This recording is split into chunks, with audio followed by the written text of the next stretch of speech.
नमस्कार, आप देख रहे हैं न्यूज फॉर नेशन और मैं हूं सांत्वना आपके साथ। बिहार में 2 विधानसभा सीटों पर उपचुनाव होने हैं। पहला तो दरभंगा का कुशेश्वर स्थान और दूसरा मुंगेर का तारापुर। बता दें कि इन दोनों विधानसभा सीटों के विधायकों की असामयिक मृत्यु के बाद उनके दोनों स्थान रिक्त हो गए, जिसके लिए अब बिहार में उपचुनाव होने हैं और इसके लिए बिहार की सियासत लगातार गरमाई हुई नजर आ रही है। बिहार में होने वाले उपचुनाव को लेकर जदयू और राजद आमने सामने हैं, जहां एक तरफ जदयू की ये सम्मान की लड़ाई है तो दूसरी तरफ राजद ये बिल्कुल नहीं चाहता कि जदयू वहां से जीते। राजद अपनी पैठ बैठाने को लेकर पूरी तरीके से तैयार है और जीत के लिए पहले से ही अपनी तैयारियों में जुट चुका है। बता दें कि इस बीच बड़ी खबर यह आ रही है कि केंद्रीय चुनाव आयोग ने बिहार में दोनों विधानसभा सीटों पर होने वाले उपचुनाव के तारीखों की घोषणा कर दी गई है।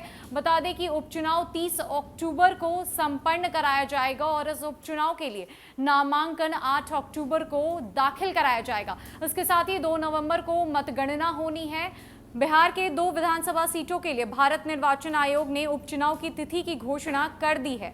इन सीटों के लिए 30 अक्टूबर को मतदान होगा। इसका रिजल्ट 2 नवंबर को आ जाएगा। विधायकों के निधन से खाली 68 कुशेश्वर स्थान और 164 तारापुर विधानसभा सीटों पर उपचुनाव होना है। इस दिन देश भर में 3 लोकसभा और 30 विधानसभा सीटों पर उपचुनाव होगा। भारत निर्वाचन आयोग के अनुसार उपचुनाव की अधिसूचना 1 अक्टूबर को घोषित कर दी जाएगी। मुंगेर का तारापुर और दरभंगा का कुशेश्वर स्थान दोनों विधानसभा सीटें विधायकों की हुई अचानक मौत के बाद खाली हुई है।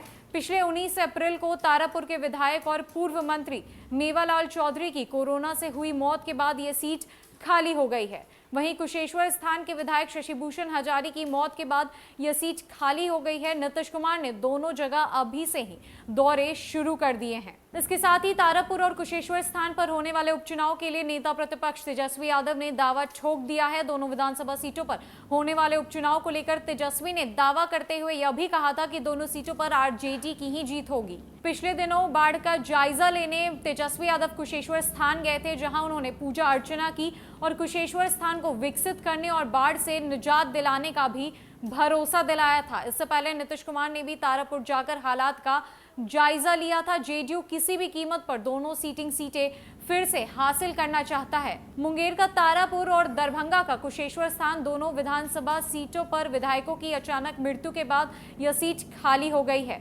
बिहार में तारापुर और कुशेश्वर स्थान में होने वाले उपचुनाव अभी से ही प्रतिष्ठा का प्रश्न बन चुका है। तेजस्वी लगातार सरकार पर गड़बड़ी से सरकार बनाने का आरोप लगाते रहे हैं। हालांकि बिहार में एनडीए गठबंधन के साथ पूर्ण बहुमत की सरकार है, पर जेडीयू की तीसरे नंबर पे आने पर सवाल खड़े हो गए हैं। दोनों सीटें जेडीयू कोटे की है। जेडीयू इसे किसी भी कीमत पर फिर से हासिल करना चाहता है, क्योंकि उसे पता है कि राजनीति में 2 सीटें हार जाने का संदेश क्या होता है। तेजस्वी यादव ने अभी से ही कार्यकर्ताओं के साथ बैठक कर दोनों सीटों को लेकर रणनीति बनानी शुरू कर दी है। बता दें कि इसके साथ ही बिहार में होने वाले 2 विधानसभा सीटों पर उपचुनाव होने की तैयारियों को पुरजोर तरीके से किया जा रहा है। जदयू और राजद आमने सामने है और इन दोनों के बीच उपचुनाव को लेकर जंग छिड़ चुकी है।